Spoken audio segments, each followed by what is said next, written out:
First contact with the Zephyrian fleet captain, Marcus Webb never expected his career to end with a compliment about alien fashion. The bridge of the human ship Endeavor hummed with nervous energy as the massive Zephyrian dreadnought Stellar Grace docked with their vessel. 3 months of delicate negotiations had led to this moment. The first formal diplomatic exchange between humanity and the Zephyrian Empire. Webb adjusted his dress uniform and tried to ignore the sweat beading on his forehead. Beside him, Lieutenant Commander Diana Cross checked her translation device for the 100th time. The airlock hissed open, and the Zephyrian delegation stepped through. Commander HFY Morlin led the group, her presence immediately commanding the bridge. She stood nearly 7 feet tall with elongated limbs and skin that shifted between deep purple and silver depending on the light. But what truly caught Webb's attention was her armor. The suit wasn't just protective gear. It was art. Flowing, curves of what looked like liquid metal wrapped around her form, pulsing with soft bioluminescent patterns. Intricate etchings covered every surface, telling stories in a script Webb couldn't read, but somehow understood were important. The armor seemed alive, breathing with its wearer. "Welcome aboard the Endeavor," Webb said, bowing slightly as protocol demanded. "We are honored by your presence," HFY's translator rendered her response in crisp English. "The honor is mutual, Captain Webb. Your species' reputation for creativity precedes you." Webb noticed the slight pause before creativity. In Zephyrian culture, he'd learned, that word carried implications of both admiration and concern. Humans were seen as unpredictable inventors who could solve impossible problems or create spectacular disasters with equal enthusiasm. The formal presentations proceeded smoothly. Trade agreements were discussed, territorial boundaries established, and mutual defense pacts outlined. But Webb found his eyes drawn repeatedly to HFY's armor. During a break in negotiations, he couldn't help himself. "Commander Morlin," he said, approaching her near the observation deck, "I hope this isn't inappropriate, but your armor is absolutely magnificent. The craftsmanship is beyond anything I've ever seen." HFY's large silver eyes fixed on him with an intensity that made Webb wonder if he'd committed some terrible cultural breach. Her skin shifted to a deeper purple, and the patterns on her armor pulsed faster. "You find it beautiful?" she asked, her voice carrying an odd note through the translator. "Beautiful doesn't begin to cover it," Webb replied honestly. "It's like wearing a piece of the cosmos itself. The way it moves with you, the patterns. It's poetry in metal." Something flickered across HFY's face. Surprise, perhaps, or recognition. She was quiet for a long moment, studying him with those alien eyes that seemed to look straight through his soul. "No one has ever called it beautiful before," she said finally. "On Zephyr Prime, it is called necessity beneath the surface." The negotiations had concluded successfully, but Webb found himself lingering on the observation deck long after the other diplomats had retired. Through the reinforced viewport, the Zephyrian fleet hung in space like a constellation of living stars, their ships' bioluminescent hulls pulsing in synchronized patterns. "Captain Webb," HFY's voice made him turn. She had approached silently, her armor's patterns now dim, almost subdued. "Commander Morlin, I thought you'd return to your ship. I wish to speak with you privately." She moved to stand beside him at the viewport. "Your words earlier, they have given me much to consider." Webb waited, sensing this was important in ways he didn't yet understand. "Tell me," HFY continued, "what do you see when you look at the stars?" "Possibilities," Webb answered without hesitation. "New worlds, new friends, new challenges to overcome." "What do you see?" "Threats. Enemies who might strike from any direction. Battles yet to be fought." Her armor's patterns flickered, and Webb caught a glimpse of something beneath. Scarred, flesh, old wounds that had healed but never forgotten. "The armor you praised," Vexhai said, her voice softer now, "is not ceremonial. It is a necessity born from centuries of war. Every Zephyrian of rank must wear bio-armor. It becomes part of us, fused with our nervous system, our very essence." Webb felt a chill. Fused? You mean permanently? From the age of maturity until death. The armor provides protection, yes, but also constant reminder of our history, of the price of weakness. She touched a section near her shoulder where the etchings were particularly dense.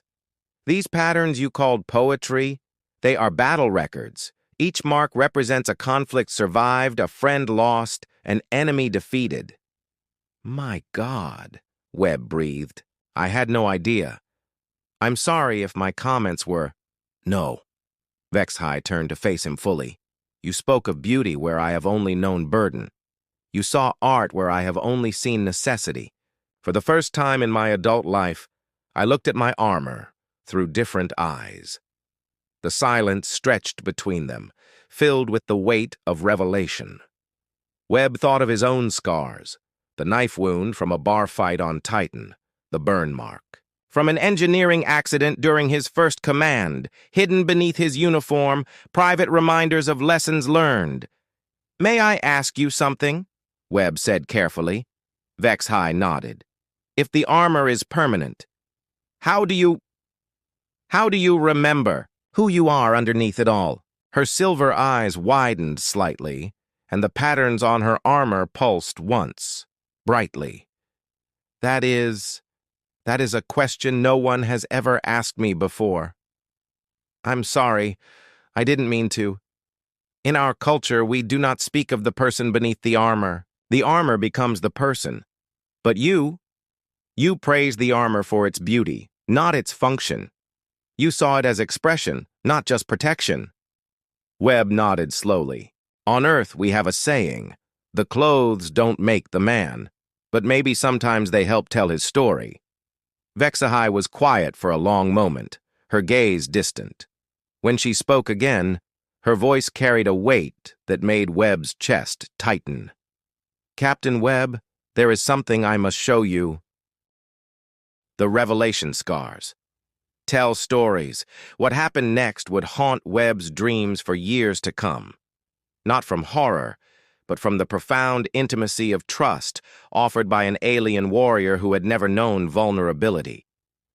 Vexhai's hands moved to the base of her neck where her armor connected to her spine. Webb heard a soft hiss, like pressure equalizing, and watched in fascination and growing concern as sections of the bio-armor began to separate from her body. "Commander, you don't have to—" "I do," she said firmly. "You called my armor beautiful, but armor exists to hide what lies beneath. I want you to see what your words have done to me." The chest piece came away first, revealing the bio-interface ports that had fused with her skin decades ago. But that wasn't what made Webb's breath catch. Her torso was a map of violence.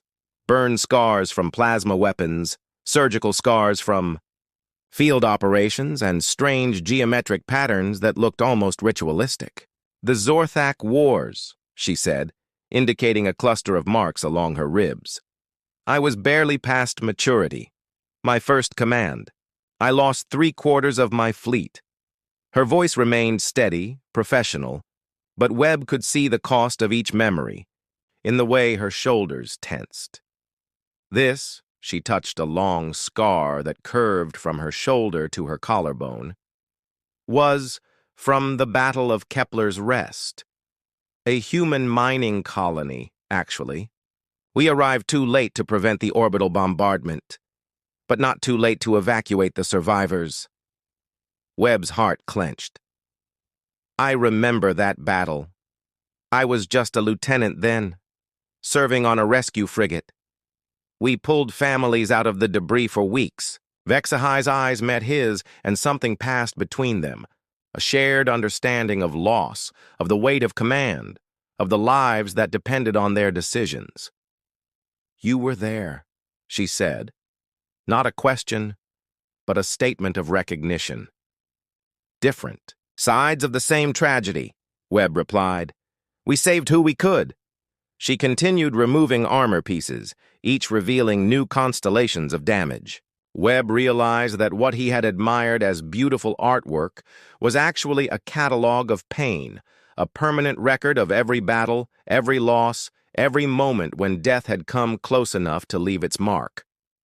The bio-armor doesn't just protect us, Vexhai explained, her voice growing quieter as more of her natural form was revealed. It hides us. From enemies, yes, but also from ourselves. When I put it on at 18 standard years, I thought I was becoming stronger. I didn't realize I was disappearing. The final pieces came away, leaving her standing in only a simple undergarment that covered the essential bioports. Her skin, freed from the armor's embrace, showed its true color. Not the shifting purple-silver, but a soft amber that reminded Webb of sunset on his home world. 43 years, she said, looking down at her own body as if seeing it for the first time. 43 years since I've stood without armor in the presence of another being. Webb found his voice with difficulty. Why? Why show me this? Vexhai looked up at him, and for the first time since they'd met, he saw not a commanding officer or an alien diplomat, but simply a person who had been carrying too much weight for too long. Because you called it beautiful, she said simply, and I needed to know if you could still see beauty in what lies beneath. He Price of Command Webb stared at Vexhai, struggling to process the magnitude of what she had shared with him. In the soft lighting of the observation deck, her scars seemed to tell stories written in flesh and memory. Each mark was a choice made, a price paid, a moment when duty had demanded everything. I don't know what to say, Webb admitted finally. In human culture, removing armor in front of someone, it would be considered either an act of complete trust or preparation for battle. Perhaps both, Vexhai replied, her voice carrying a tremor that her translation device couldn't quite mask. Your words today, calling my armor beautiful, seeing it as art rather than just protection, they shattered something inside me that I thought was unbreakable. Webb took a careful step closer, mindful of the vulnerability she was displaying. What did they shatter? The lie that I tell myself every day. That the armor makes me stronger. That hiding behind it protects not just my body, but my soul. She gestured to a particularly dense cluster of scars across her left shoulder. This is from the siege of Proxima Station. I held the line for 18 hours while civilian transports evacuated. I saved 40,000 lives that day. That's incredible, Webb said softly. I also lost my entire squadron, 12 ships, 12 crews, 12 commanders who trusted me, to bring them home. Her amber skin darkened slightly, and Webb realized this was how Zephyrians displayed grief. The armor recorded their sacrifice in these patterns, but it also locked away my guilt, my pain, my responsibility for their deaths. Webb understood now why she had revealed herself. This wasn't just about physical scars. It was about the emotional weight that commanders carried, the isolation that came with making impossible decisions. On Earth, he said carefully, we have a tradition. When a soldier returns from battle, we don't just welcome them home. We acknowledge what they've sacrificed. Not just their blood, but pieces of their spirit. Vexhai's large eyes fixed on him intently. How? We remember. We tell their stories. We make sure that their sacrifice means something beyond just the tactical victory. Webb paused, choosing his words carefully. Your scars aren't just records of battles won or lost. They're proof that you cared enough to put yourself at risk for others. The Zephyrian way teaches that caring is weakness, that attachment leads to hesitation, and hesitation leads to defeat. The human way teaches that caring is what makes the fight worthwhile, Webb countered. What good is victory if you've lost your humanity in the process? Vexhai was quiet for a long moment, her gaze moving between her own scarred form and Webb's earnest face. When she spoke again, her voice was barely above a whisper. I have forgotten how to care without the armor filtering it. For 43 years, every emotion, every connection, every moment of joy or sorrow has been processed through bio-neural interfaces. I don't know who I am without them.